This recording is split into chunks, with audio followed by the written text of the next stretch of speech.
Namaste, bienvenidos de nuevo a nuestro canal de YouTube y también para seguir y dar vuestros comentarios honestos para mejorar y ayudarnos a tener mejor contenido. En este canal básicamente hablamos mucho sobre el hinduismo, especialmente conciencia Krishna, gracias a nuestro querido profesor Dwarka Dasaji, que es el presidente de ISKCON Barcelona actualmente y nos guía en el camino. Y en este podcast mismo vamos a hablar sobre el muy interesante 10 avatars de Vishnu, donde él da muchísima información sobre Bhagavad Purana, sobre Srimad Bhagavatam y muchas otras cosas muy interesantes, no puedes perder.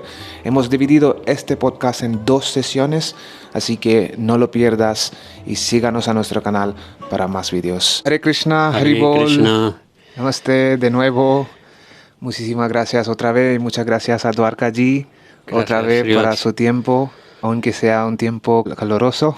Disfrutamos compartir tantas ideas y tantas enseñanzas, aprendizajes, conciencia Krishna y en hinduismo en general, como hemos hablado la última vez. Y seguro hemos tenido una buena respuesta de la gente y con ganas de escuchar más. Así sí, que quería agradecer todos los comentarios también, sí, porque algunos han sido superlativos, han sido muy buenos. Y gracias a ti también, ¿no? por preparar todo y darme esta posibilidad de comunicar más sobre la conciencia de Krishna, ¿no? Creo que los dos estamos en un momento de cumplimiento de nuestros sueños, ¿no? Sí. Así que los dos disfrutamos y también la gente se resuena con todo lo que estamos hablando y es algo importante recordar a través de este medio. Obviamente no es el único momento, única manera que ellos pueden recordar, pero a través de este medio online de YouTube y en los otros canales que estamos presentes, que la gente también puede recordar de todo lo que estamos hablando. Igual algunos se conocen algunos temas, algunos no, y están libres de corregirnos. Nosotros tampoco somos que sabemos todo. No, exactamente. No. O sea, siempre podemos cometer errores o decir algo con lo que no estén de acuerdo, y en los comentarios son bienvenidos a aportar también su granito de arena para mejorar, que esa es la idea. Exacto. Así que otra vez te voy a empezar preguntando ¿cómo estás? Bien, muy bien, a pesar del calor. Así. Pero tú sabes, ya Krishna lo dice en el Bhagavad Gita, que hay un verso en el segundo capítulo de la Bhagavad Gita que dice: Matras parshastu kaunteya jitoshna sukadukada. Sukaduka es felicidad y aflicción. Él dice que la felicidad y la aflicción aparecen y desaparecen como las estaciones del invierno y el verano.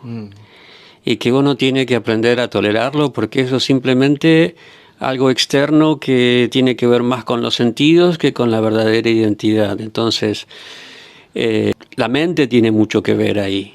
La mente tiene que desconectar a veces un poco del entorno y del calor y del frío, y simplemente centrarse en lo que es importante, en lo que es permanente, porque todo eso está cambiando continuamente, ¿no? Así que sí, bueno, hace calor. Sí. Ya. Además, yo ahora siento más y más como en casa. Sí, ¿no? Sí. Yo las veces que viajé en India, en 2 oportunidades fui en el mes de junio, en el Rajasthan. Oh. Básicamente para saber un poquito más de ti, sobre de los 10 avatars de Vishnu.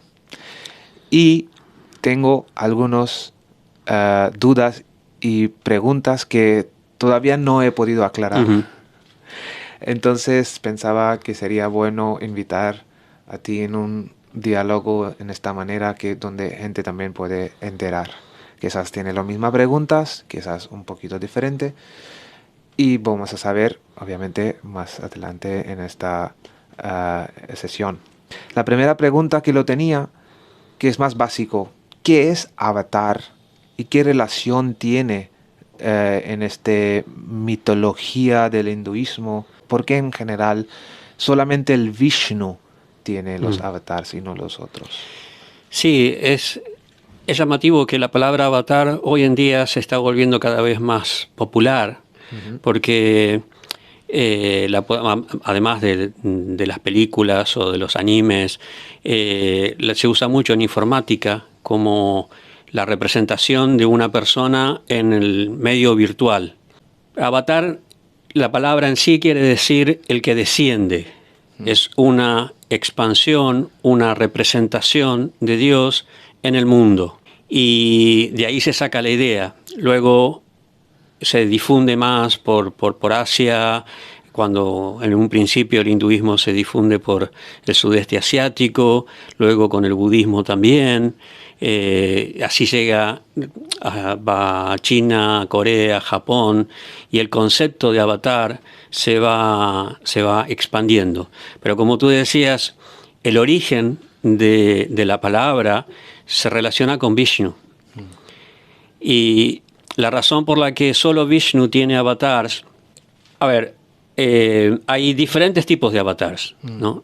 Tenemos los 10 más conocidos, Dasavatara, ¿no?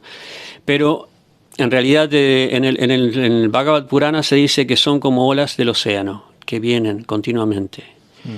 Y hay muchas clases de avatars. Y hay 3 guna avatars, que son las manifestaciones de Dios como controladores de las 3 modalidades de la naturaleza material, las gunas, ¿no? Hay una modalidad, una guna que es la pasión y que tiene que ver con la creación, ¿no? Todo lo que es expansivo, movimiento, creativo, y así es como se desarrolla, se crea el mundo. Entonces el guna avatar para la pasión es Brahma. Brahma es quien va a ir manifestando a través de su inspiración, según el Bhagavatam, que viene de Vishnu, va a ir creando todo. Hay un guna avatar que es Vishnu y que se encarga de sostener, de mantener, que tiene que ver con Sattva guna, porque la característica de Sattva es el equilibrio. Y solamente en equilibrio las cosas se pueden mantener. ¿No? La creación es expansiva, ¿no? Pero el mantenimiento es equilibrado. Y después hay lo que es el tamaguna, la modalidad más que tiene que ver con la materia y con la destrucción y con la destrucción y recreación nuevamente, con la transformación. O sea, tiene muchos sentidos, pero es, digamos, la modalidad más oscura. Y cuando uno destruye, ¿no? Por eso tiene que ver con la destrucción, es porque está muy influenciado por esa modalidad y no está muy equilibrado ni muy creativo. Es simplemente, a veces uno destruye porque se enoja y rompe, ¿no? Eso tiene que ver con Tamaguna. Allí el regente o el avatar de Tamaguna es el señor Shiva, ¿no? Que como su forma de Rudra, al final de la creación, en su danza cósmica, destruye todo el universo para que vuelva a ser creado. Entonces, volviendo a la pregunta, el mantenimiento, ¿no? El sostén, el equilibrio de la existencia del universo tiene que ver con Vishnu, ¿no? Él es el encargado, el responsable de mantener el orden cósmico. Y por eso es que cuando hay un desorden, él viene como un avatar. Entonces, por eso es que todas las formas en las que él viene, por ejemplo, como cuando viene como Krishna, ¿no? Krishna en el Bhagavad Gita le dice a Arjuna que cuando hay un desequilibrio y un incremento de la irreligión y un decrecimiento de la religiosidad, entonces él viene para restablecer el orden. Entonces, esa es la idea del avatar, esa es la responsabilidad del avatar. Y como Vishnu es el Guna avatar de Sattva Guna, de él se manifiestan los diferentes avatars que conocemos. Entonces, vuelvo al podcast nuestro anterior cuando Sí. me estabas hablando del Puranas un poquito. Entonces, cada Purana se habla sobre este guna. Por ejemplo, estos gunas que son avatar, de una manera que Sí, como entiendo ahora, sí. como me has dicho. Entonces, también es un avatar de un divinidad, un deidad. Sí, hay 18 Puranas principales y 18 Puranas secundarios. Los principales se dividen en 6 que tienen que ver con Sattva Guna y que tienen que ver con Vishnu. Hay otros 6 que tienen que ver con Brahma y otros 6 que tienen que ver con Shiva. Entonces, nosotros, por ejemplo, le damos más importancia al Bhagavad Purana. Bhagavad Purana. ¿No? El Vishnu Purana es diferente, Okay. aunque también tiene mucha relación. O sea, son para nosotros como Vaishnavas, como seguidores de la tradición de Vishnu, son los más importantes, ¿no? Garuda Purana, Vishnu Purana, Bhagavad Purana. Y en cada uno de estos Puranas se van relatando las características, las actividades, tanto de esa divinidad como de los devotos, ¿no? Que los santos que han tenido relación con esa divinidad en particular, ¿no? Wow, es seguro una otra tema que podemos cubrir en uno de los podcasts sobre Purana solo. Sin y duda. yo estoy muy curioso también de saber un poquito más de la Bhagavad Purana, Garuda Purana, Vishnu Purana, entre los otros.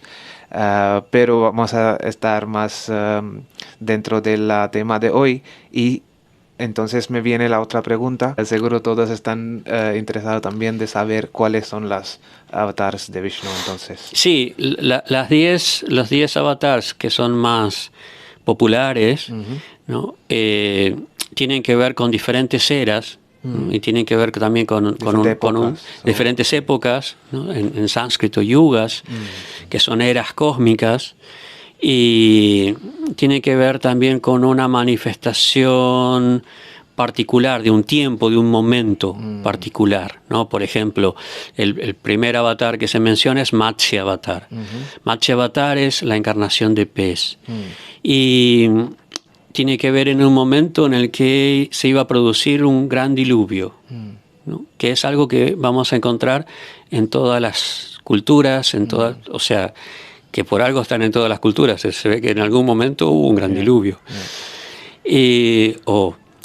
A ver, según los ciclos cósmicos que se mencionan en los Puranas, es algo que se repite, así que no es extraño que en diferentes culturas hayan experimentado estos diluvios universales, ¿no? Entonces, Matsya Avatar es, bueno, si quieres cuento un poco cómo es la historia. Quizás brevemente, un poquito sobre todos los 10 avatars. Es interesante que todas las avatars, todas las encarnaciones de Vishnu aparecen de formas muy particulares. ¿No? Cuando uno piensa en Dios, piensa de que el omnipotente, ¿no? que aparece y que da asombro, miedo, ¿no? Que es algo que es imponente.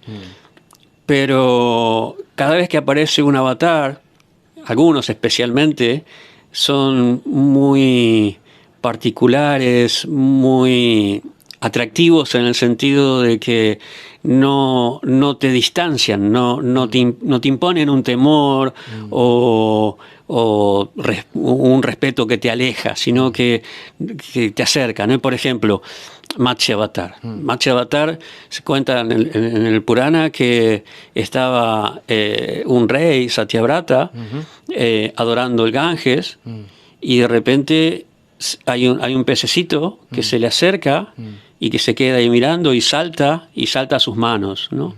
Y él quiere devolverlo, ¿no? Pero el pez le habla, algo muy particular, los peces normalmente no hablan. Le habla y le pide que lo proteja, que le dé refugio.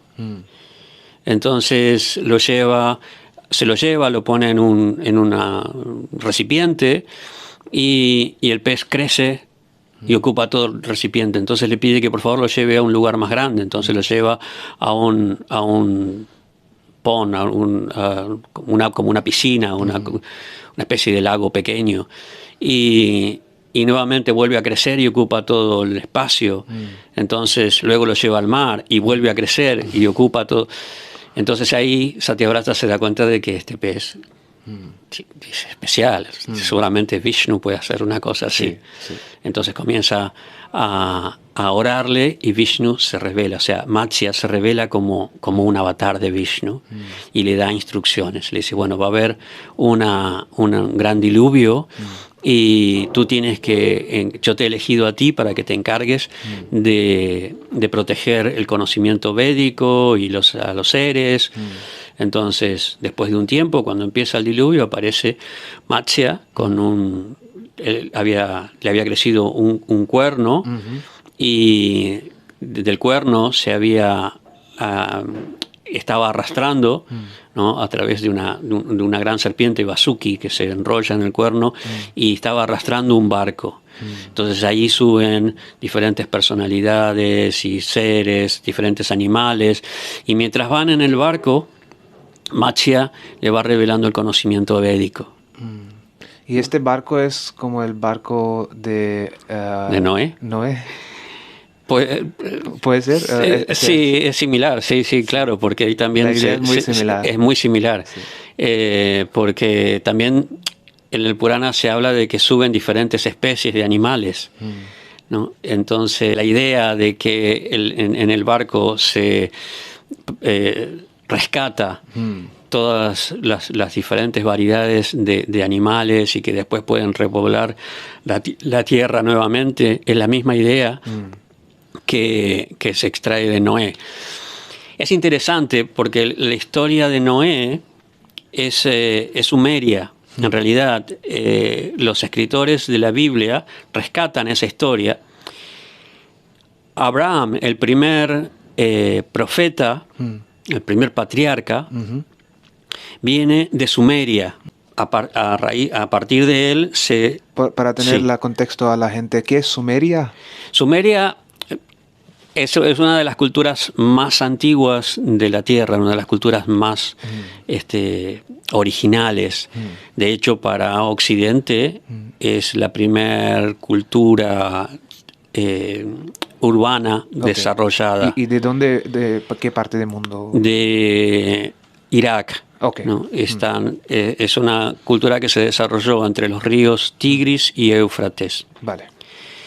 Entonces, a partir de Abraham se desarrolla toda la historia del pueblo judío y la historia de la Biblia. Y lo interesante es que en Sumeria había muchos sellos que eran originarios de India, eran originarios de la cultura de Mohenjo-Daro y Harappa, la cultura del Indo. Había mucha relación comercial entre Sumeria y la cultura del Indo, ¿no? Es decir, en la cultura del Indo había restos sumerios y en Sumeria había restos de la cultura del Indo.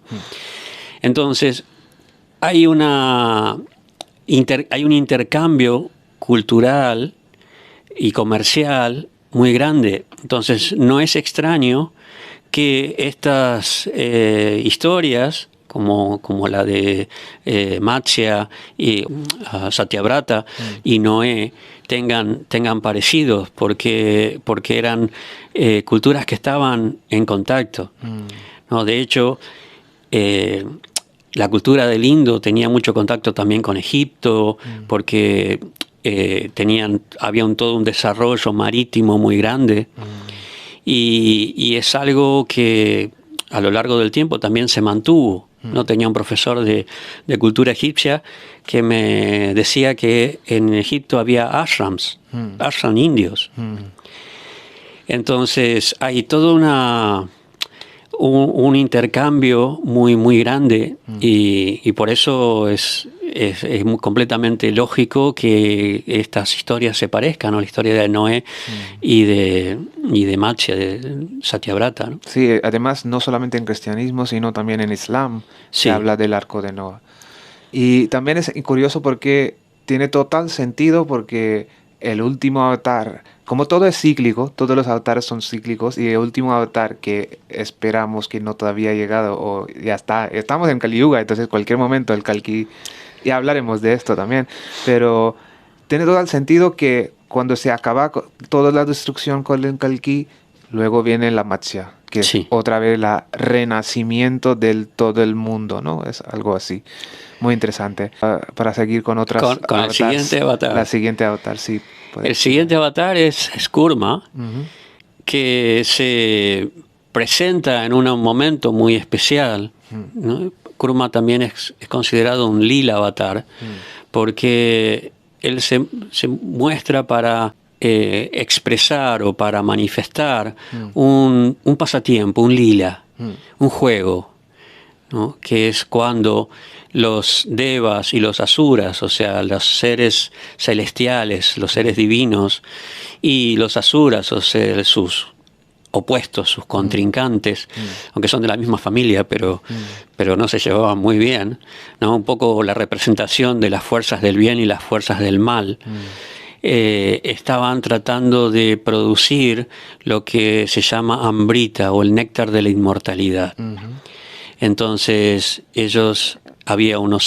estamos hablando especialmente en relación con estos primeros avatars de historias cósmicas que se desarrollan más allá de la Tierra y se desarrollan en dimensiones que nosotros no conocemos y no podemos experimentar.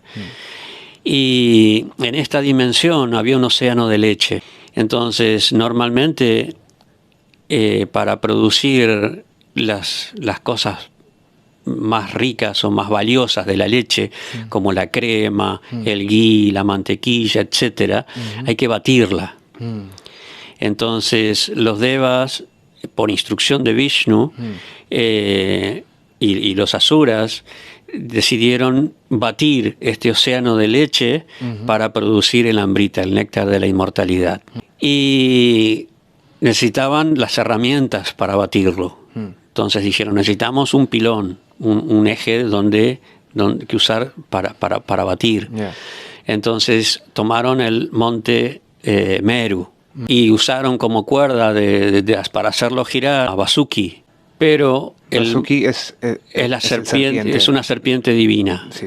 Es una serpiente celestial. ¿Que tiene el Shiva o no tiene nada que ver con? No es la misma. No es la misma. No. Okay. Entonces, el problema es que el monte en este océano se hundía. Entonces, para sostenerlo, aparece Kurma y sobre su caparazón, curva en la forma de tortuga. Kurma quiere decir tortuga. Yo tengo una tortuguita así y le llamamos Kurma. ¿Vivo? Sí, tenemos en casa, sí. La mascota en mi casa es una tortuga que se llama Kurma. Muy original el nombre. Y es una aventurera, o sea, quiere salir, es una tortuga macho, quiere salir todo el tiempo y recorrer y camina y se trepa y es un personaje. Entonces Kurma sostuvo, mientras batían la montaña, la sostuvo sobre su espalda y se cuenta en el Purana que a la vez le producía una sensación muy agradable de masaje sobre el caparazón. En esa historia, en realidad, hay varias manifestaciones, varios avatars, ¿no? Estaba Vishnu sentado y dirigiendo en la punta de la montaña, estaba Kurma, y también después aparece Mohini para resolver las luchas que había entre los devas y los asuras. Y bueno, eso es básicamente... Bueno, la historia es muy larga en realidad, claro. Pero el papel de Kurma en esa historia es ese. Pero hablando de la planos cósmicas de los primeros avatars, estás diciendo o puede decir que en otra conciencia de los humanos, que es diferente que lo que tenemos ahora mismo, o si es en el... como un Bhuva Suvaha. Entonces, estos mundos de los devas. A ver, tenemos que entenderlo en diferentes niveles. Por ejemplo, en las Upanishads se hace mucha relación entre el cosmos y el interior de la persona, o sea, el macrocosmos y el microcosmos, y cómo, por un lado, nuestra mente y nuestros sentidos tienen correlativos con el universo, y por otro lado el universo también tiene relación con nuestros sentidos, ¿no? Por ejemplo, o con los sentidos del Purusha, de la primer forma de Vishnu, de la creación, ¿no? Por ejemplo, se dice que el sol y la luna son sus ojos. Por ejemplo, en el Srimad Bhagavatam hay toda una descripción. La primera forma en que nosotros podemos entender a Dios, en la forma de la naturaleza, ¿no? Que las montañas son sus músculos, que los ríos son sus venas, que los bosques son sus vellos, ¿no? Que el sol y la luna son sus ojos, etc. También en el Bhagavad Gita Krishna da unas relaciones también muy detalladas de cómo los elementos en el universo son manifestaciones de él mismo.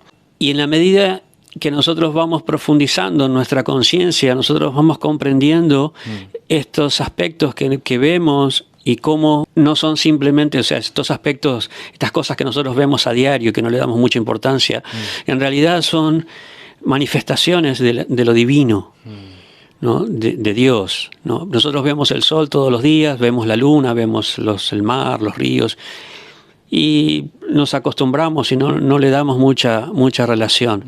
Pero estas escrituras y estas descripciones nos ayudan a recordar que todo tiene un origen, que es Dios, y que nosotros estamos relacionados por un lado con ese origen, somos parte de ese orden cósmico, de ese orden universal, y que tenemos que estar conscientes de eso, que no es que nosotros somos los propietarios y que podemos hacer cualquier cosa, hacer y deshacer la naturaleza a voluntad y capricho, sino que es todo parte de un orden.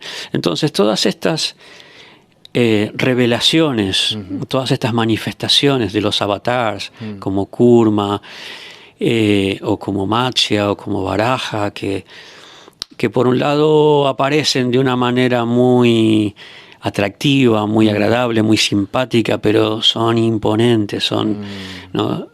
Cósmicas. Entonces, en general tienen la idea de inspirar humildad, de inspirar respeto, de inspirar veneración, de inspirar amor. Hay una mezcla ahí de belleza, magnificencia, ¿no? Es algo enorme, pero a la vez es atractivo, ¿no? Entonces todas estas revelaciones tienen como fin despertar nuestra relación con Dios. Wow, es muy interesante todo lo que estás diciendo. En simple palabras, quizás podemos, para que la gente pueda entender, todo este manifestaciones a través de los avatars, 10 avatars de Vishnu, está creado para traer este orden cósmico, que también podemos decir el Dharma. Sí, exacto. No, básicamente es otra palabra en sánscrito, ¿no? Entonces, de ahí viene el Dharma, en realidad. De ahí viene el Dharma, exacto. Sí. Vale, pues continuando. A la tercera avatar es Matsya Kurma y ahora Varaha. Los otros dos avatares anteriores vivieron o aparecieron, se manifestaron en eras que había menos rivalidad, menos disputa. O sea, había un orden mayor. Varaha ya aparece en un momento en el que las fuerzas destructivas son más prominentes, son más fuertes, ¿no? Entonces había un asura, un demonio muy poderoso que era Hiranyaksha. Hiranyaksha tenía un ímpetu, un impulso guerrero muy fuerte. Su motivación, lo que más lo inspiraba era guerrear, era pelear. Él quería encontrar un contrincante digno de su fuerza, pero su fuerza era casi universal, era enorme. Entonces no había ni siquiera Deva que pudiera enfrentarse. Así que Vishnu pedido de los devas, ¿no? Vishnu se manifiesta como Varaha. Y en ese momento, debido a las actividades de los asuras, la Tierra había perdido su posición en el universo. O sea, lo que hablábamos antes, todo el sentido de la orden de que cada cosa tiene que estar en su lugar, de la importancia de cada elemento dentro del universo, ¿no? De donde viene la idea de Dharma, ¿no? Pero debido a las actividades destructivas, negativas, la Tierra pierde su posición en el universo y cae al fondo del universo en el océano de Garbhodaka. El océano de Garbhodaka es, hay tres Purusha avatars, ¿no? El primer Purusha avatar, de acuerdo al Bhagavad Purana, es Karanodakasai Vishnu. Karanodakasai Vishnu es de quien todos los universos emanan, ¿no? Él está recostado sobre Shesha, sobre la serpiente, ¿no? Como lo vemos en el templo de Tirupati. Es Padmanabha Swami Temple, Trivandrum. Tiruvananthapuram. Ahí tú puedes explicar mucho mejor, pero exacto. La idea es que Vishnu está recostado ahí y en su sueño, ¿no? Está manifestando los diferentes universos. Ese es el primer Purusha Avatar. Una vez que manifiesta el universo, él entra dentro de cada universo y vuelve a recostarse, ¿no? Y de su ombligo surge una flor de loto, de donde surge Brahma, que es quien crea. Es el segundo Purusha Avatar. Y el tercer Purusha Avatar es Hirodakasai Vishnu, que es quien entra en cada átomo, en la creación y en cada corazón de cada ser viviente para guiarlo, para inspirarlo, etc. Pero bueno, el segundo Purusha Avatar está soñando y con su transpiración llena la mitad del universo, hasta la mitad. Entonces, ese océano de Garbhodaka es un océano de transpiración. No es, a pesar de que es Vishnu, para él mismo no es algo puro. Para nosotros es puro, pero para él no. Entonces, así como yo te decía que antes el hecho de que la montaña estuviera masajeando el caparazón de Kurma le daba un placer, Vishnu es el disfrutador original. Siempre que él viene en una forma para cumplir una misión, pero a la vez viene en una forma que esa misión le resulte placentera. Entonces, como tenía que ir a rescatar la tierra a un sitio para él contaminado, ¿no? Asume una forma de un ser que normalmente disfrutan los lugares sucios, ¿no? Como un cerdo, como un jabalí. Entonces, por eso es que Varaha aparece como un jabalí, porque tiene que sumergirse en un sitio que para él es contaminado, pero los cerdos disfrutan de eso. Claro, si uno, dentro de los estereotipos que la gente tiene de Dios, piensa que Dios puede presentarse como un jabalí, dice, ¿de qué están hablando? Están locos, ¿no?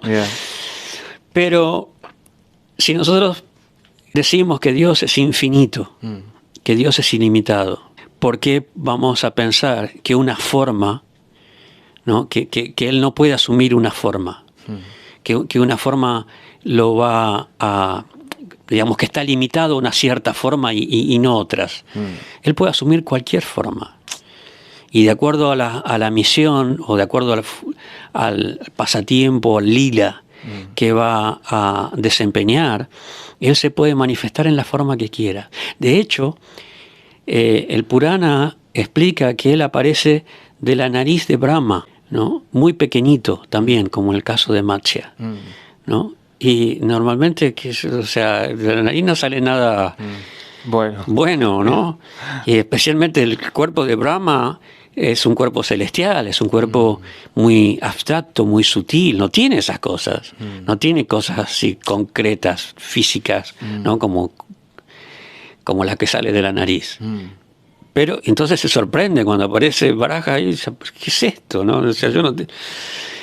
y comienza a crecer y bueno, de repente asume una dimensión, una forma cósmica que es Baraja. Y bueno, va a rescatar la Tierra y cuando está rescatando la Tierra aparece Hiranyaksha. Entonces Baraja pone la Tierra en su sitio y lucha contra Hiranyaksha. Y después de una lucha muy, muy, muy grande, imagínate, dimensiones cósmicas, en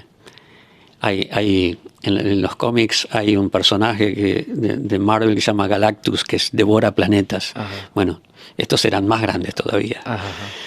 Y finalmente golpea la cabeza de Hiranyaksha y lo mata. Entonces restablece el orden. ¿Y cuándo es el momento que se pone a la Tierra en su nariz? Cuando él tiene que sumergirse en el océano de Garbhodaka y cuando sale del océano, sale con la Tierra en su nariz y él la lleva a su posición, a su lugar. Wow. Sí. Tengo piel de gallina escuchando todo el tema de, especialmente lo que estabas hablando de los tres Purushas y de la Anantashayana. Y cuando salió el Brahma, muchas veces lo entendimos, lo hemos aprendido, pero olvidamos. Muchas veces los jóvenes todavía no están tan desarrollados con esta familiarizados con estas informaciones enorme, que es muy, muy grande, que cualquier Game of Thrones o cualquier otros series que están saliendo por Netflix. Es que incluso sería una gran oportunidad para estas plataformas como Amazon o Netflix para empezar a desarrollar sobre estos programas de Vishnu. Sí, a veces hacen algunas cosas, pero bueno, no son muy fieles. Sí, creo que también porque tenemos que ver un poquito más allá de la tema religión y ver cómo es todo ordenado, como el Dharma sobre los elementos celestial y todo esto. Creo que tiene mucho sentido mayor que una religión, porque cuando hablamos de religión viene mucho supersticiones, mucho dogmas, muchas cosas que tenemos que hacer, pero no sé por qué. Mayoría de las condiciones me han puesto cuando yo estaba niño. Ni mis padres, para decirte verdad, sabían muy claro por qué hacíamos, ¿sabes? Que lo que he dicho en la anterior podcast. Bueno, para no aliar fuera mucho de la tema, vamos a hablar de la cuarta avatar de Vishnu, de Vamana. Es de Vamana, ¿no? Sí. Cada avatar también representa una característica particular de Dios. Vamana manifiesta la potencia de belleza, o sea, la cualidad de belleza de Dios. La historia de Vamana también tiene que ver con la lucha entre los devas y los asuras. Porque a pesar de que están relacionados en su origen, su finalidad, lo que quieren, es muy diferente. No, los devas son administradores al servicio del universo. Y los asuras, y para hacer ese servicio del universo, los devas necesitan poder. Y tienen mucho poder delegado por Dios. Y por otro lado, los asuras ansían ese poder, pero no para servir, sino para aprovecharse, para disfrutar. Dentro de estas, y son como clanes, ¿no? Dentro del clan de los asuras había un asura que se llamaba Bali, Bali Maharaj. O Mahabali. En realidad nos hemos saltado un avatar. Ajá, de Rama. Porque, no, de Nishinja. Narasimha, claro. Porque exacto, sí. Bali, ahora que me acuerdo, es el nieto de Prahlad. Prahlad aparece en el lila de Nishinja, sí. Perdón. Hiranyaksha tenía un hermano. Tal vez era o por lo menos se volvió después más poderoso todavía que él, Ajá. ¿no? Que era Hiranyakashipu. Hiranyakashipu, la palabra, el nombre está compuesto de dos palabras. Hiranya, que quiere decir riqueza, oro, ¿no? Y Kashipu, de deseo, de lujuria, ¿no? Esos eran sus... Así como el otro lo que quería era pelear, finalmente, Pero los dos eran asuras. los dos eran asuras, ¿no? Y antes de que explicas más entras dentro de la Narasimha Avatar, ¿qué relación tiene de los devas y asuras? Y normalmente se ha visto como los buenos y los malos, ¿no? Los ángeles y los satánicos. ¿Es verdaderamente así? ¿O cómo lo ves? No necesariamente. A veces hay asuras que se manifiestan como grandes devotos, como grandes santos, como el caso de Prahlad, o como vamos a ver después en el caso de Bali, también actuó como un gran santo, ¿no? Y a veces... Y Ravana era un asura, pero también era ese no era de los buenos. No era lo del bueno, ok. Y a veces los devas no se portan muy bien, como el caso de Indra, a veces comete... Entonces hay buenos, malos en los dos clanes. Sí, porque el libre albedrío está siempre ahí. Nosotros siempre tenemos la capacidad para elegir hacer el bien o el mal, y si bien una familia o en un entorno en el que nacemos puede condicionarnos, no nos determina. O sea, yo puedo nacer en una familia de santos y puedo ser un bribón, ¿no? O puedo nacer en una familia de delincuentes y ser una persona honorable. Todo eso depende de nuestro libre albedrío, ¿no? Y en el caso de Prahlad, la historia de Prahlad tiene mucho que ver con esto, ¿no? Porque es el hijo de Hiranyakashipu. Hiranyakashipu era el hermano de Hiranyaksha, y lo que quería él, además de disfrutar del poder y de la lujuria y de la riqueza, etcétera, era vengarse de Vishnu, porque Vishnu había matado a su hermano, Hiranyaksha. Entonces él decidió, si Vishnu pudo matar a Hiranyaksha, que era tan poderoso, yo me voy a preparar, voy a hacer austeridades, penitencias, yogicas, místicas, para desarrollar más poder. Porque la visión de Hiranyakashipu era que Vishnu no era Dios. Vishnu era simplemente un ser poderoso, era alguien que tenía una posición y que él podía arrebatársela a esa posición. Esa es la diferencia fundamental, básica, entre los suras o los devas y los asuras.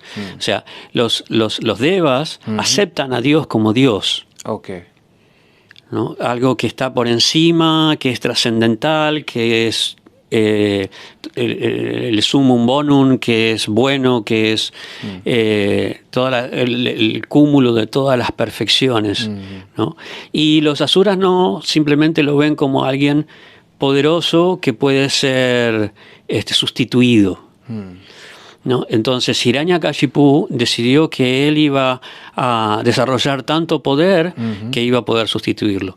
Y así fue que él dijo, bueno, si mi hermano murió porque Vishnu lo mató, yo voy a conquistar la muerte, así nadie me puede matar y yo puedo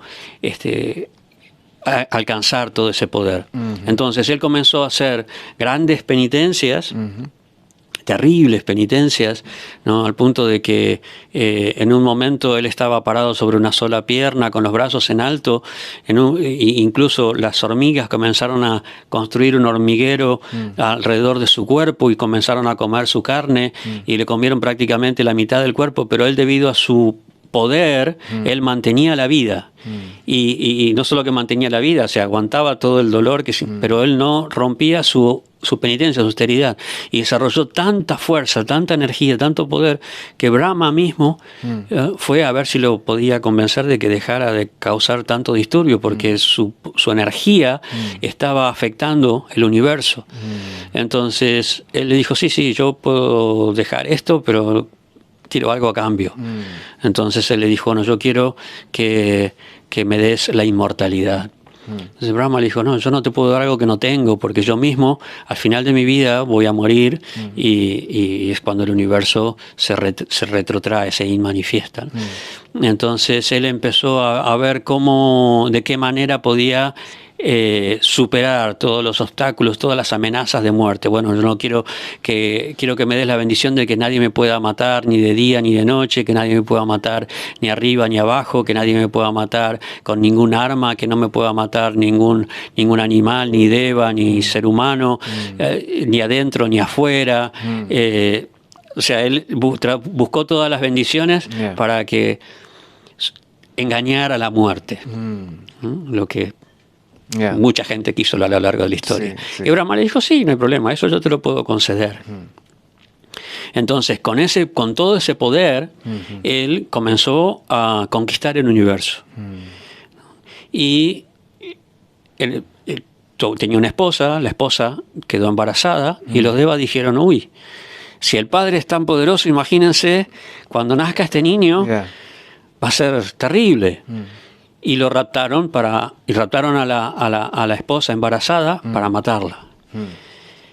Pero Narada Muni apareció, el sabio de entre los devas, el sabio celestial, Narada Muni, y les dijo, no, este niño no va a ser como su padre, al contrario, va a ser todo lo contrario, y de hecho va a ser la causa de la destrucción de su padre.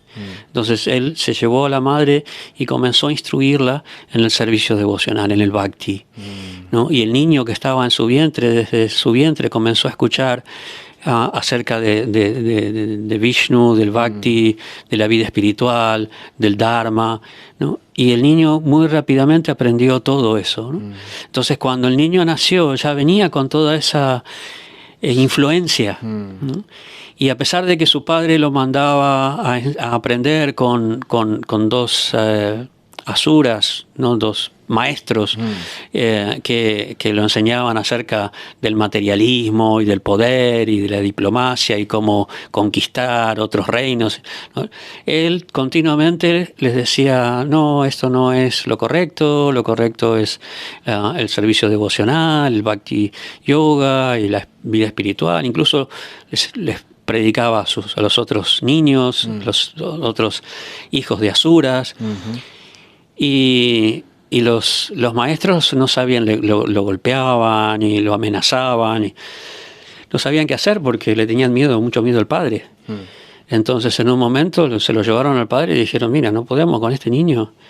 Entonces Hiranyakashipu comenzó a tratar de instruir, pero Prahlad continuamente no le tenía miedo al padre. Él le predicaba al padre, tú tienes que adorar a Vishnu y tienes que entregarte a él y tienes que dejar de todas estas actividades materialistas. Se castigaba mucho, ¿no? O sea, esto era incomprensible para el padre, ¿no? Porque no solo lo que le predicaba, le estaba hablando de su peor enemigo y no le tenía miedo. Entonces en un momento el padre dijo, no, nadie sabe qué hacer con este niño, es un enemigo, tengo que deshacerme de él, ¿no? Entonces empezó a intentar matarlo, ¿no? Se lo daba a uno y a otro para que lo matara, y nadie podía, porque la característica de Prahlad es que siempre estaba recordando a Vishnu. Entonces Vishnu siempre lo estaba protegiendo. Lo tiraban bajo los pies de los elefantes y los elefantes no lo tocaban, lo tiraban en un pozo de serpientes y las serpientes no lo picaban, le daban alimentos envenenados y Prahlad ofrecía los alimentos a Dios, Dios se tomaba los venenos y le dejaba el pastel o lo que fuera, ¿no? Lo protegía todo el tiempo, ¿no? El pasatiempo de la historia de Holi, ¿no? Holika era la hermana de Hiranyakashipu.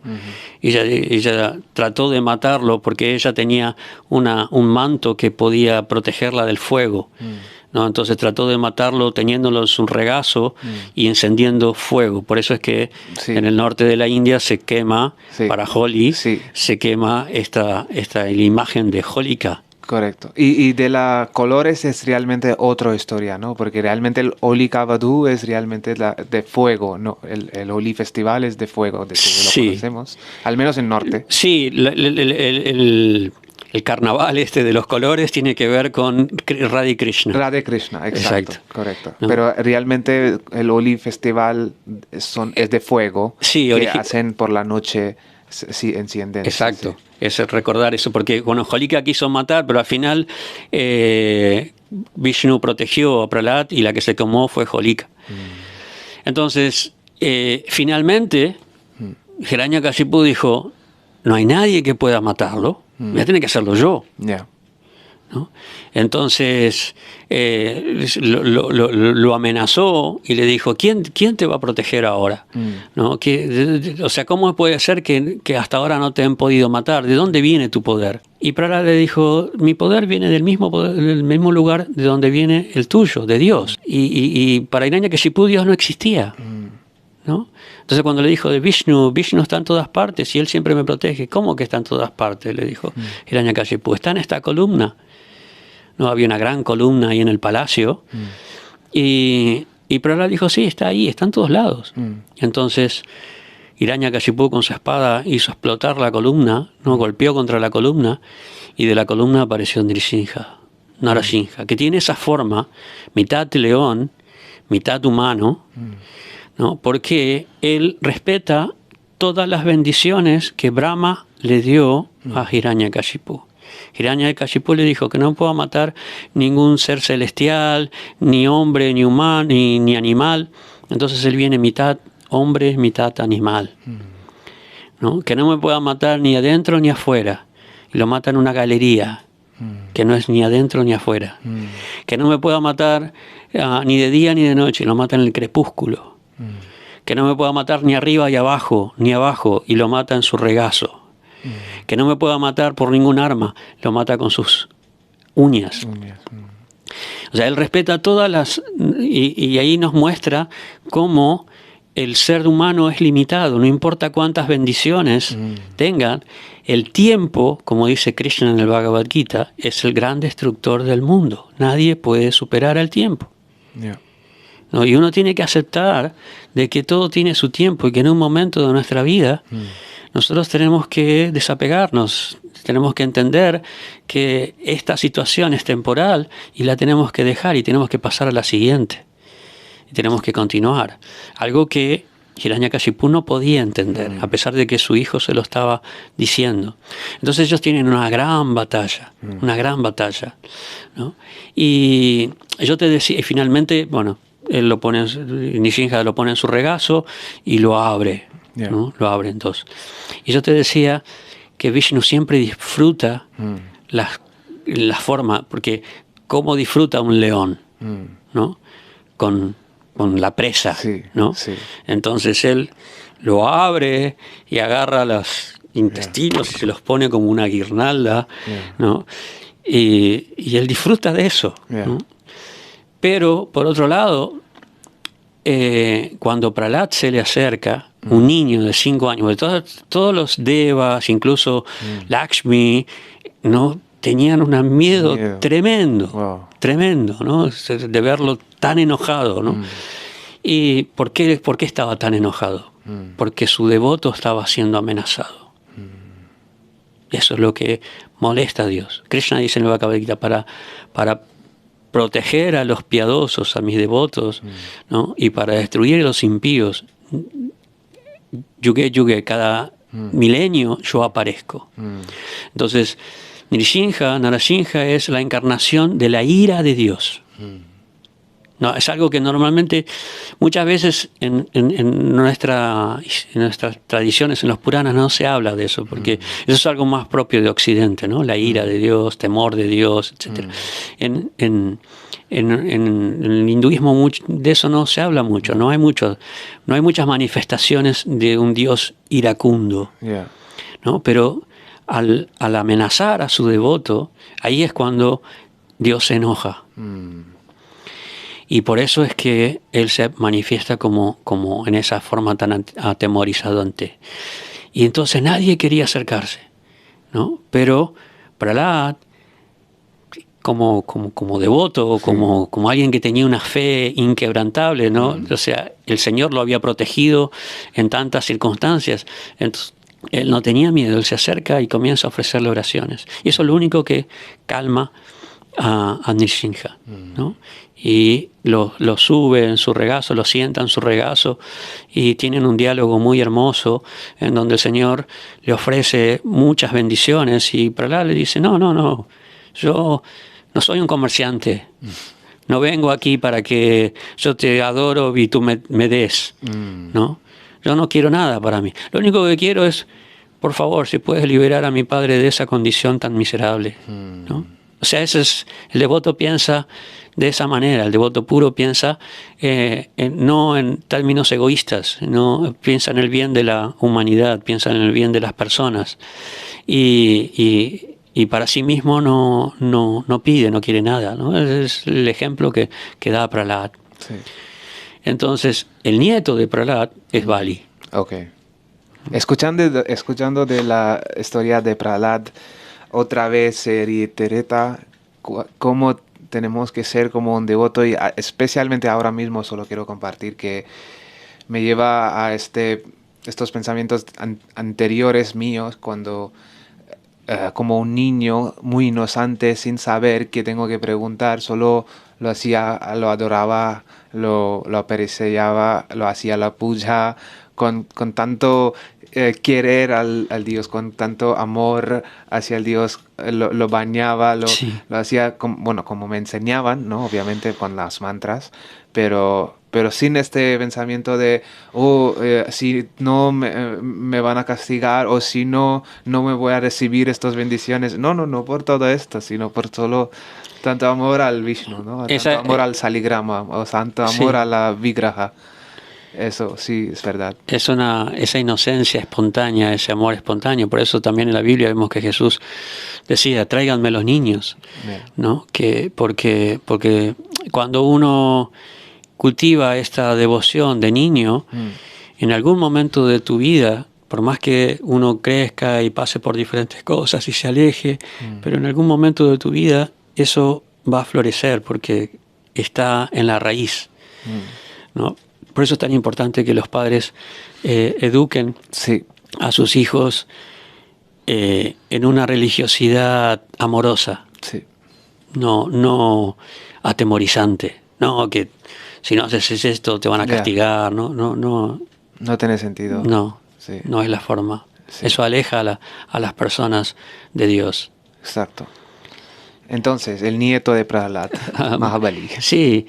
Bali, bueno, era el heredero de la familia de los asuras, así que en un momento dijo, bueno, nuestra relación con los primos, nuestra rivalidad con los devas es combatir. Era un guerrero, así que él finalmente desarrolla, por las bendiciones de su maestro, Shukracharya, desarrolla la capacidad de vencer a Indra. Indra es el rey del cielo. Rey de los suras, ¿no? Sí, exacto. Rey del cielo, no del cielo espiritual, del cielo material, del Swarga Loka, ¿no? Los niveles más elevados del universo, ¿no? Entonces, y Indra no era, a veces se envanecía con su posición y no era muy respetuoso con su maestro. Varias veces tuvo varios inconvenientes por no darle el debido respeto a su maestro, ¿no? ¿Y quién era su maestro? El gurú de Indra era Brihaspati, pero Indra muchas veces no tiene una actitud humilde en relación con Brihaspati, y con el maestro espiritual uno siempre tiene que tener una actitud humilde, porque es la persona que nos ilumina, que nos da el conocimiento, y el poder de Indra tenía mucho que ver con los rituales que Brihaspati realizaba, ¿no? Y bueno, sí, él en varias ocasiones tuvo ese problema, ¿no? Entonces él no estaba tan protegido como Bali, y Bali finalmente lo vence y le quita todo. O sea, Indra tiene que esconderse. Entonces Bali se establece como el rey de los cielos, ¿no? Pero la madre de Indra, Ujú. Aditi, tiene mucho dolor por su hijo, ¿no? Porque, bueno, sus hijos en realidad, porque ella es la madre de los devas y todos habían sido reemplazados, ¿no? Entonces ella comienza a adorar a Vishnu para que por favor lo rescate, ¿no? Lo restablezca el orden nuevamente, ¿no? Es una de las funciones que habíamos hablado Exacto. antes. Entonces ella concibe, ¿no? Después de un voto muy prolongado que realiza, muy estricto, concibe a Vamana, ¿no? Por eso Vamana muchas veces es llamado de Upendra. Upendra quiere decir Upa Indra, el hermano menor de Indra. De ahí viene la palabra Upendra. Y Upendra, o Vamana, nace como un niño enano, ¿no? A veces se lo representa como un enano, a veces como un niño. También es importante entender que todas estas historias, como se repiten en cada ciclo, en cada creación o en cada día de Brahma, no son siempre iguales. Entonces, siempre en los Puranas vamos a encontrar diferencias, ¿no? La historia básicamente es parecida, pero no es exactamente igual. Porque, bueno, Dios también le gusta variar y divertirse de formas distintas, ¿no? Entonces, Vamana se dirige al encuentro de Bali, ¿no? Como un brahmana enano. Y normalmente Bali, a pesar de que estaba luchando con los devas y que su familia asura, pero era una persona noble, porque su abuelo era Prahlad, ¿no? Entonces era una persona con principios morales muy fuertes y era muy generoso para dar caridad. Entonces él estaba realizando un gran sacrificio, ¿no? Y normalmente daba mucha caridad a los brahmanas y a las personas santas. Entonces aparece Vamana ahí y le pide caridad como todos los demás. Entonces Bali queda cautivado por la belleza de Vamana. Vamana representa la belleza de Vishnu. Y cuando Bali lo ve, queda cautivado por su atractivo, por su belleza, ¿no? Naturalmente despierta su devoción por Dios. Entonces, cuando Vamana le pide caridad, le dice, sí, ¿qué quieres? Esto, lo otro, un planeta, riquezas, todo lo que quieras. No, le dice Vamana, yo solo quiero 3 pasos de tierra. O sea, la tierra que puedo abarcar con 3 pasos. Y Vali le dice, pero esto no es nada, yo te puedo dar mucho más. No, yo con esto nada más. Y ahí se ve la diferencia de nuestras percepciones, la diferencia con que nosotros podemos medir lo que es importante. ¿Por qué? Bali le dice, a pesar de que su guru le decía no le des nada porque este es Vishnu, no, Bali dice no, y si es Vishnu de todas maneras me va a sacar todo, así que ¿por qué no le voy a dar? ¿No? Entonces, pero Bali le dice, le concede los 3 pasos de tierra, y con el primer paso, ¿no? Vamana comienza a crecer también a proporciones cósmicas y ocupa la mitad del universo. Con el segundo paso ocupa la otra mitad del universo, ¿no?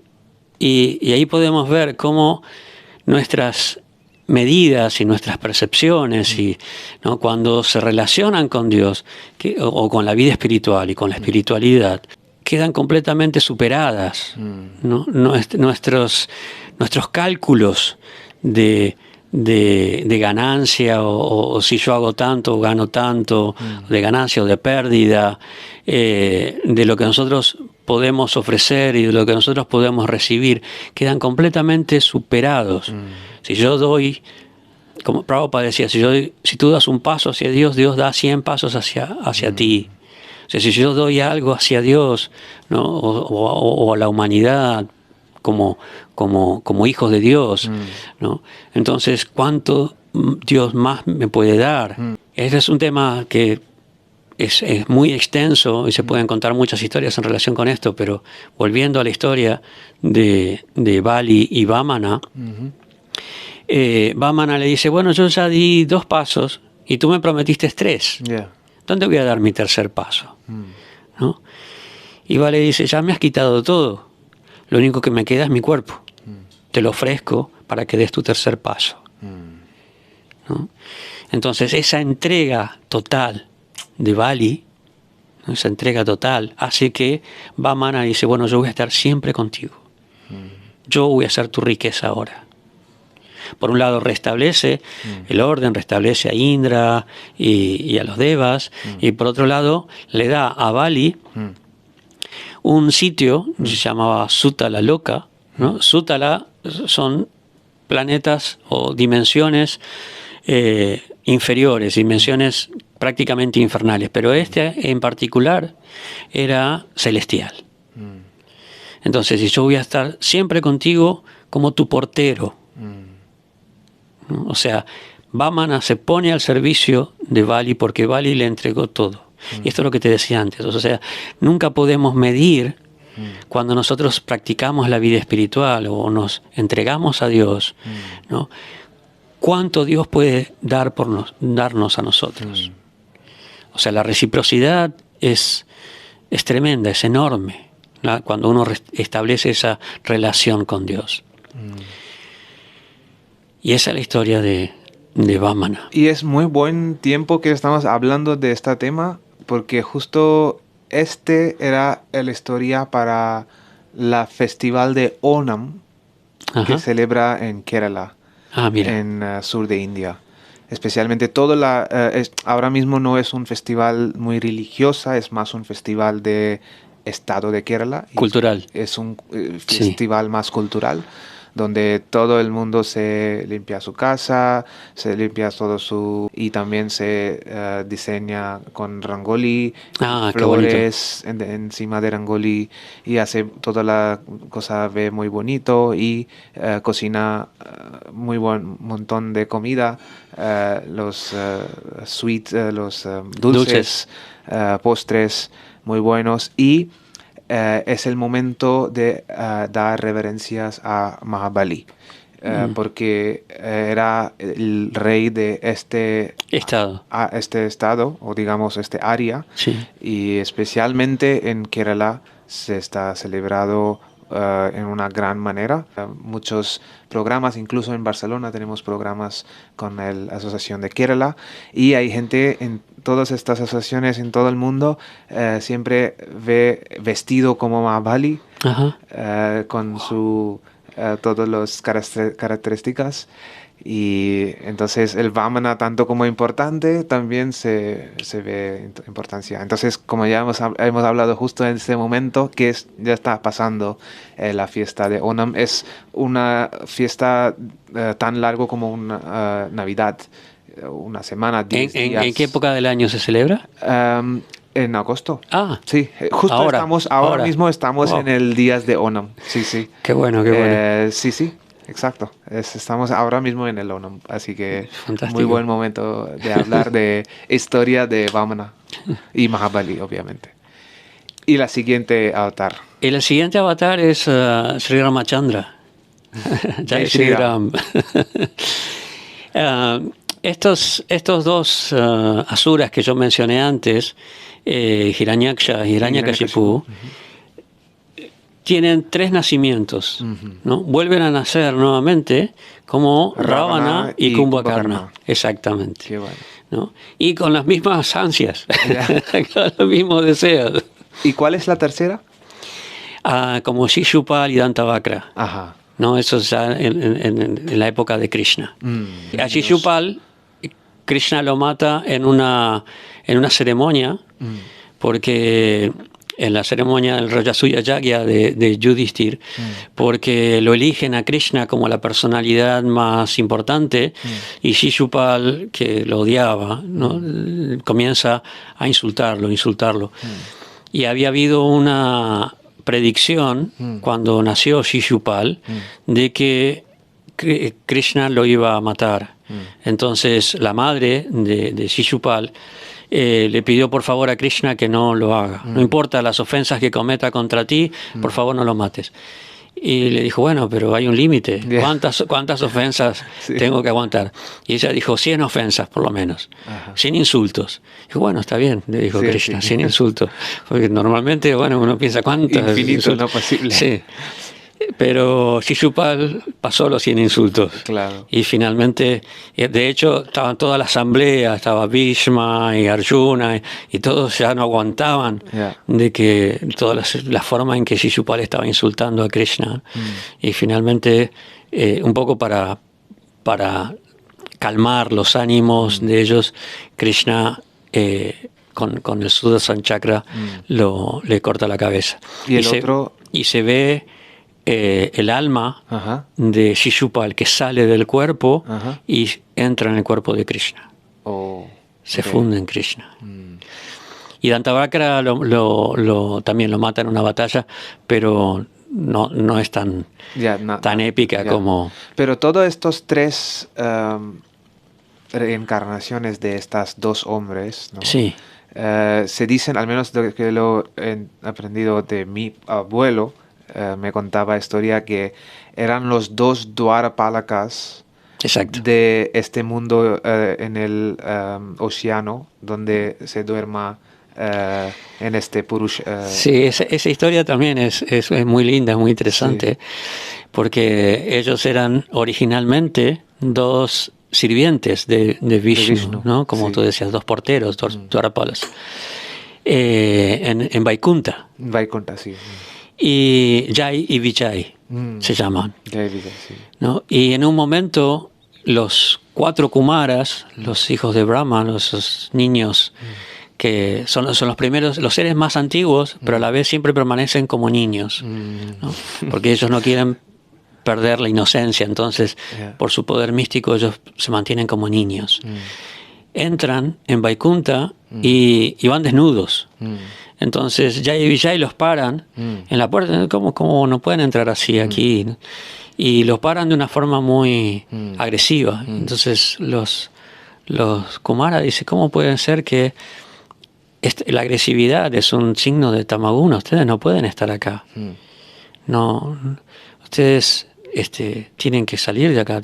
Entonces los van a maldecir, pero les dan la opción de 10 nacimientos como personas piadosas o 3 nacimientos como asuras, como demonios.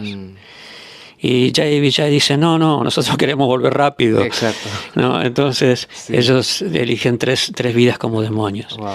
Y después aparece Vishnu y les dice, en realidad todo este incidente, este conflicto, lo creé yo. Porque quería tener un contrincante con el cual poder enfrentarme y disfrutar de una buena lucha. Porque a Krishna también le gusta luchar, de hecho con los gopas lucha, pero siempre es entre amigos, nunca es muy en serio, ¿no? Sí. Entonces él quería tener ese pasatiempo, ese lila, ¿no? Entonces sus sirvientes, ¿no? Asumen ese rol de... No es que son malas personas, es simplemente... ¿no? Pueden satisfacer el deseo de otra lila. Exactamente. ¿No? Entonces de segunda vida como Ravana o Ravana, de altar de Rama. Como Ravana y Kumbhakarna eran 2, en realidad eran 3 hijos, pero el tercero, Vibhishan, no... Era como lo que hablábamos antes, ¿no? Era un gran devoto. O sea, a pesar del entorno, ¿no? Él siempre se comportó como una persona muy buena, muy piadosa, ¿no? Pero sus 2 hermanos, ¿no? Ravana, por un lado, también a través de penitencias había alcanzado un gran poder. Y Kumbhakarna era tan poderoso y causaba tanto estrago, tanto disturbio, que los devas hicieron que durmiera durante 6 meses. ¿No? Porque si estuviera despierto todo el año iba a destruir todo. Entonces durante 6 meses Kumbhakarna dormía. Y Ravana tenía por costumbre raptar mujeres y violarlas. Entonces en un momento lo maldijeron de que si él volvía a violar a una mujer, le iba a explotar la cabeza. Dos personas diferentes, en diferentes momentos, le dieron la misma maldición. Entonces Rávana siguió raptando mujeres, pero ya no las violaba. O sea, trataba de conquistarlas. ¿No? Y se enteró de que había una mujer muy hermosa. ¿No? Y ahí por entra, su hermana, ¿no? por su hermana, Surpanaka. Sí, Surpanaka. Y ahí entra la historia de Rama Avatar. Sí. ¿No? Seguro que era muy interesante, es lo que te he dicho, extremadamente informativo, así que no lo pierdas la segunda parte que puedes encontrar aquí. Y así nos vemos en el siguiente vídeo. Muchas gracias.